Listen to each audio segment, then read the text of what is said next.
Lord Mountbatten succeeded Lord Wavell and proposed a new plan. Now, Lord Wavell, who had already proposed the cabinet mission plan, had failed.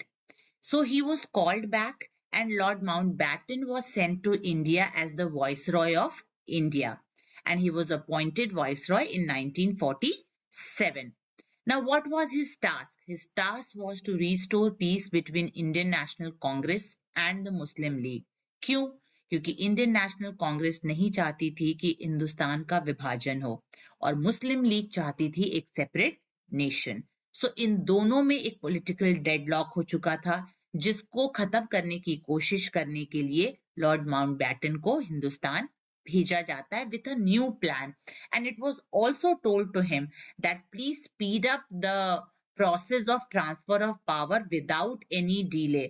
उनका था कि जिस भी condition में Indians मानते हैं तो वो कंडीशन हमें मान के जो process of transfer of power है उसको हमें स्पीड अप करना है. जल्द से जल्द हमें इंडिया को इंडियंस को हैंड ओवर करके वहां से निकल जाना है. So he presented his plans with seven eminent leaders: Nehru, Patel, Kripalani, Jinnah, Liaquat, Nishtar and Baldev Singh. ये 7 नाम हैं जिनके सामने माउंटबैटन ने अपना प्लान रखा. और प्लान इंडियन नेशनल कांग्रेस को भी और मुस्लिम लीग को भी एक्सेप्ट करना पड़ा, because there was no choice left for them. उनको साफ साफ दिख रहा था कि अगर कांग्रेस नहीं मानती है हिंदुस्तान के विभाजन के लिए तो हिंदुस्तान कभी फ्री नहीं हो पाएगा अंग्रेजी हुकूमत से, और डिवाइड एंड रूल की पॉलिसी अपना के ब्रिटेन काफी लंबे समय तक और राज्य कर सकता था. So they had no choice but to accept the plan. Now partition happened. It was decided that the country will be divided into 2 dominions. One would be India and the other would be Pakistan. Okay. Relationship between the two dominions would decide what kind of relationship they wish to keep with the British Commonwealth and with each other. तो ये totally India और पाकिस्तान पे छोड़ दिया गया था कि वो किस तरह के रिलेशनशिप चाहते हैं ब्रिटेन से, और आपस में हिंदुस्तान और पाकिस्तान आपस में किस तरह का रिलेशनशिप चाहते हैं. Now there was a boundary commission made which would set up that these are the boundaries of the two dominion. कोई dispute ना हो boundaries को लेके, इसलिए एक boundary commission को set up किया गया था. Princely states were, all the treaties with the princely states would come to an end.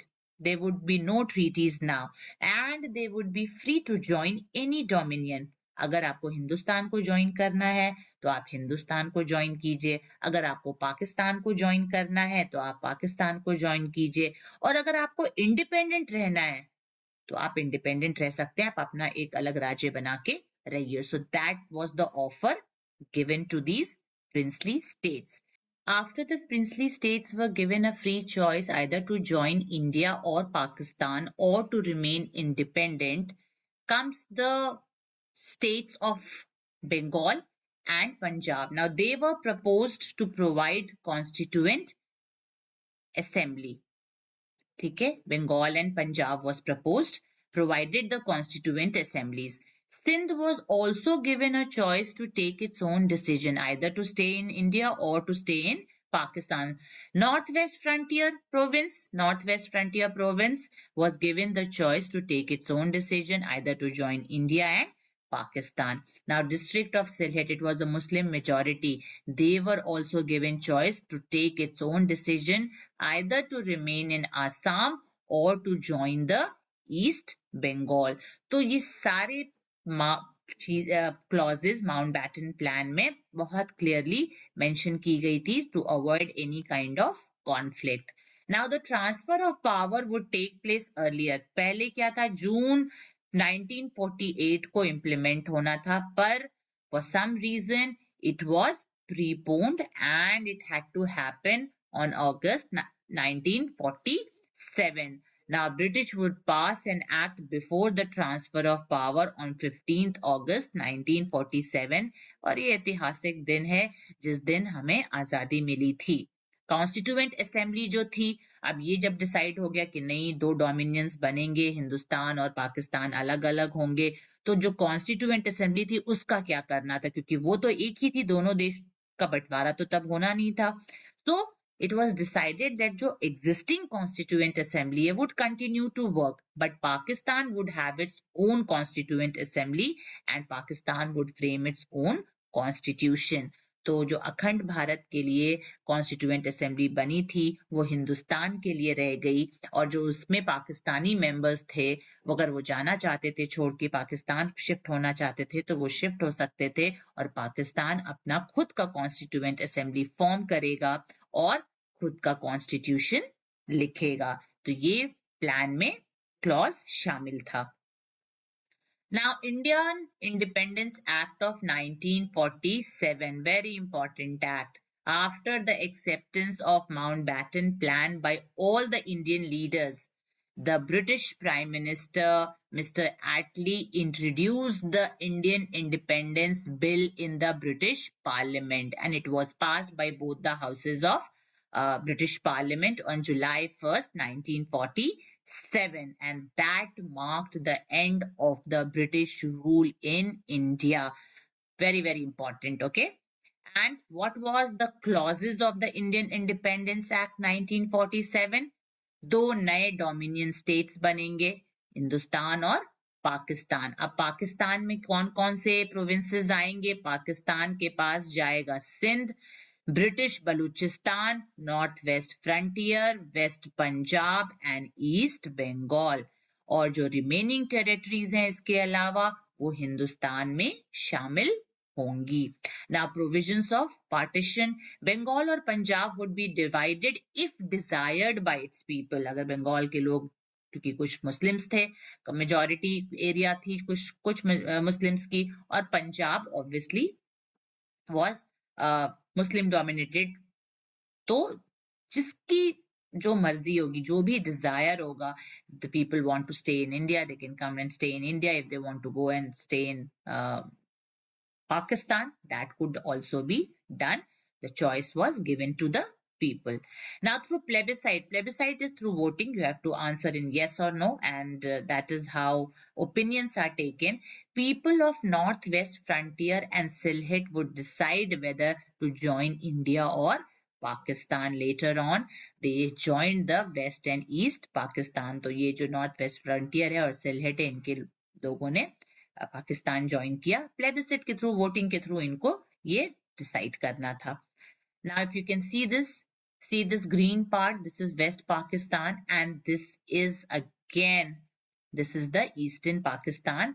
सो एक अब ये अलग हो चुका है पाकिस्तान से, ये बांग्लादेश बन चुका है, और पाकिस्तान वेस्ट पाकिस्तान तो है, तो इसमें कुछ हिस्सा पंजाब का गया है, कुछ हिस्सा सिंध का, बलूचिस्तान तो पूरा ही गया है. तो ये दिया गया था बंटवारे में पाकिस्तान को.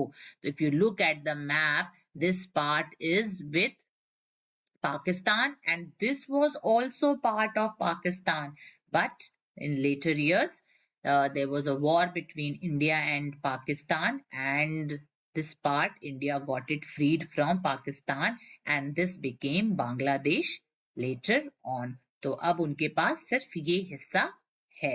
मैप में अगर आप देख सकते हैं तो you can easily identify the areas that were given to Pakistan. Now, Governor General for each dominion. There will be a Governor General who would be appointed by the British King. Separate constituent assemblies to serve central legislature. The constituent assembly of both the dominions, that is India and Pakistan, were to act as central legislature, जो कानून बनाएगी, and they will have full power to make laws for their respective dominion. अपने देश के लिए India का अलग constituent assembly होगा, पाकिस्तान का अलग होगा, and they will frame laws for the nation. Now, end of jurisdiction of the British Parliament from 15th August 1947. There will be no control of the British Parliament. It would end Emperor of India and King of England titles would be dropped. कोई राजा नहीं रहेगा और कोई crown sovereign नहीं रहेगा India पे, ये सारे titles खत्म हो जाएंगे. Till a separate new constitutions are framed, country would be governed as per Act of 1935. Act of 1935 आया था, if you remember, we've discussed it also in the previous chapter. तो जब तक नया संविधान बन के रेडी नहीं हो जाता तब तक एक्ट ऑफ 1935 के क्लॉजेस पे काम होगा. ठीक है. Governor general would have the power to modify और adopt the government of India. तो उनके पास सुप्रीम पावर है. जब तक ये संविधान रेडी नहीं होता था तब तक अगर कोई भी मॉडिफिकेशन करनी है एक्ट में तो ये हक और ये पावर सिर्फ और सिर्फ गवर्नर जनरल के पास रहेगा. Right of king of veto to refuse laws would be given up, and this right would be given to the governor general. Basically king से सारे rights लेके और गवर्नर जनरल को दे दिए जाते हैं तब तक जब तक संविधान रेडी नहीं हो जाता और लागू नहीं हो जाता. So that was the end of the jurisdiction of the British Parliament. उनका रोल यहाँ खत्म कर दिया जाता है. Now princely state, जो स्टेट अभी भी राजा के अंडर में है, so princely state would be free from all British treaties. जितने भी ट्रीटीज आपस में अंग्रेजों और राजाओं के बीच में साइन हुए हैं वो सारी ट्रीटीज नल एंड वॉइड हो जाएंगी. They will be free to join either dominion. आप हिंदुस्तान को ज्वाइन करना चाहते हैं हिंदुस्तान को ज्वाइन कीजिए, आप पाकिस्तान को ज्वाइन करना चाहते हैं आप पाकिस्तान को ज्वाइन कीजिए, आप इंडिपेंडेंट रहना चाहते हैं आप इंडिपेंडेंट रहिए. The choice is totally yours. Now, treaties and agreement with effect from August 15, 1947, His Majesty's government would cease to have any responsibility for the government of India. तो 15 अगस्त 1947 से जो क्राउन था हिज मैजेस्टी, उसका कोई role अब नहीं रहेगा. वो कोई रिस्पॉन्सिबिलिटी अब हिंदुस्तान की नहीं लेगा और the government of India is free to govern its own country. ठीक है. So office of secretary of state and interest of existing officers would be safeguarded and the office of secretary of state would be abolished. तो जैसे हमने बताया था कि revolt of 1857 के बाद जब ब्रिटिश क्राउन टेक ओवर करते हैं ईस्ट इंडिया कंपनी को बुला के और खुद चार्ज लेते हैं तो एक नई पोस्ट क्रिएट की गई थी तब, that was secretary of state. ठीक है. तो वो पोस्ट अब खत्म की जाती है, वो पोस्ट अब एबॉलिश की जाती है. Division of army and asset, अब आर्मी किसके पास होगी? Provisions were made for the division of Indian army between two dominions and steps were taken to share all the assets and liabilities between two dominion. Army को भी भाई दो हिस्सों में बांटना पड़ा. क्यों? क्योंकि भाई इंडिया और पाकिस्तान अलग अलग हो रहे थे तो जो एसेट थे, जो वेपन्स थे, जो और भी चीजें थी आर्मी से रिलेटेड और जो लाइबिलिटीज थी, जो प्रॉब्लम्स थी, वो इक्वली डिवाइड होंगी. Next is bringing act into operation. Governor General. The Governor General was vested with necessary powers of bringing the Indian independence into effective operation. तो गवर्नर जनरल को ये बोला गया था कि आपके पास कुछ पावर्स दी जा रही हैं जब तक हिंदुस्तान सुचारू रूप से चलने ना लगे, ठीक से वर्क ना करने लगे उनकी गवर्नमेंट, उनका एडमिनिस्ट्रेशन, तब तक you are given the charge and you have to run it effectively. So that was again the Government of India Act 1947, which eventually came into being from 15th August 1947. So that's the end of your chapter. Thank you everyone.